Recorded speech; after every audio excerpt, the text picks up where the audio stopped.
That was Katie Hildreth. Thank you so much. This is our last storyteller of the evening. So Jessica Jesse Mambula, originally from Nigeria, is a medical doctor, a master's student in public health and business administration, a Christian, a writer. She has a passion for humanity. She loves to teach people lessons from her life experience. She values relationship. She is high key on spending quality time with friends and family. And, she likes to hike. So please welcome Jessica Jesse.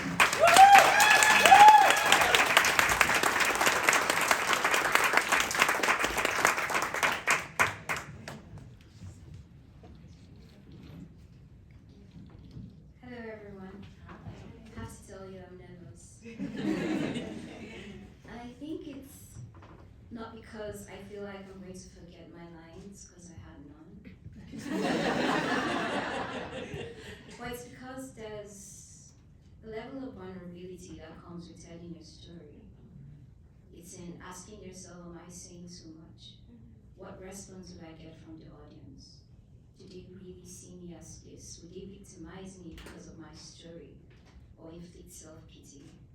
So I just want to say I'm first grateful to be in this space because everyone was able to share their story because they felt safe. So thank you. I was scared. I reached out to my friend Nikki in Nigeria and I said, I don't know if I should register for this because I feel so anxious and I don't think my story is worthy. And he said, a part of your heart wants to share your story. So focus on that part of your heart. So I think when it comes to balance, we constantly have to redefine what balance means to us. So focus on that part of your heart that gives you love. I'm going to take you back to 2001. I was 7 years old in Nigeria. I grew up in the north. All of a sudden, we started hearing gunshots, people screaming, people shouting, dead bodies on the floor. We had to run for safety, so we went into what we call NDLEA, like the military barrack. But even that was not safe enough because we were not sure if people were going to come in through the doors to shoot us. I stayed with my neighbor, we were in the car, asking left for the mosquitoes to bite. There was no toilets, we had to pee on the grass. Gunshots everywhere, people crying. There were no cell phones. Unfortunately, my mom was sick at that time and had to go to the hospital. And rumor came and said that there were the people who were attacking had dressed up as doctors and had gone to the hospital, and so there was a probability that they would kill the patients who did not agree with their belief. How were we supposed to find out what was going on? Thankfully, my mom came back. Gradually, from that age, the core foundation of what I believed in began to form, and you would see it evolve in my story. That was not my first crisis. Through secondary school, I grew up hearing gunshots, hearing about people dying. From the northern part of Nigeria, probably would have heard of Boko Haram. I remember this one time when I was going to school. Things had settled now. I was with Florence and I was with Rushak, names that would be familiar soon in my story. We used to walk to go to school and we would cross this Ritu River. And this very day we came back and there was this guy with a knife on his hand and with leaves in his hand. And he was coming after us. I was really small then, my legs were so tiny. And he was coming after us and he wanted to kidnap us. In Nigeria, they call it like ritual, so they cut off a part of your body and use it for whatever they wanted to do. And he was running after us. And I was so small, and Florence and Roshak had to protect me. And I remember injuring myself. If you look at the back of my left on my Achilles tendon, you would see the scar, because sometimes in balance we move around with scars. But even that scar doesn't define us, but it defines our vision. And so my little blood was dripping on the road and we ran for safety. And now combining my education, where every time I hear gunshots, and now I'm a child, I'm growing, and I'm seeing someone wants to kidnap me, you begin to ask yourself, so why should I even bother about education? So I wanted to get married. I felt like it was the easy option. I mean, just have a husband. It's going to have money, and all you have to do is cook and have children. So my vision I began to form my vision around having a home and marriage. And then I had an opportunity to leave Nigeria. I have to tell you, I'm family oriented.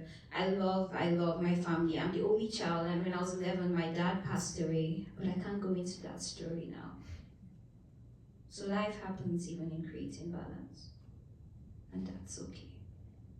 So I went to St. Kitts at 19, and when I went to St. Kitts, this is a new environment, new people. I had to strive through medical school, balancing my grades, and unfortunately, the economy of my country crashed at that point, and I only had my mom. I did not have a scholarship, and there was a time I had to stop school because I couldn't afford it. I had to pick up jobs like selling drinks. My best friend would cook the food, and because I'm not so great in cooking, I'll just sell the drinks. So if you buy your food, you can as well take a drink of water. I'll braid people's hair so that I can help my mom. And one thing happened when I was young that I must mention is that I was around 13 or 14. My mom took me to an orphanage home. And when I saw the children there, it felt like I saw my family members. That was just one of the best things in my life. And so I found myself every year going to the orphanage. I found myself in St. Kitts taking the children from the orphanage home. We took them to the cinema because I wanted them to have an experience that was different from what they usually have.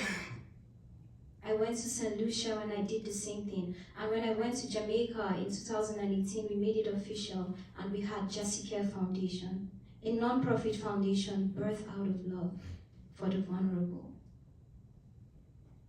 Now, as my life began to evolve, I did not see my situation or my circumstance as a victim. But when I think of the 8 to 4 that I go through on a daily basis, I also think of the 8 to 4 that happens in my mind. And so I think of the Boko Haram girls that were kidnapped in school. I think of the people in Nigeria. I think of the people in other countries.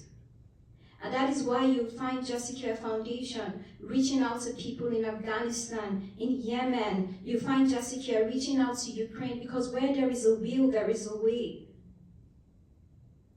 So my story about balance is not because I have everything figured out. My story about balance is because I have decided to make up my mind to be the best version of myself, and like a butterfly, I'm evolving beautifully so.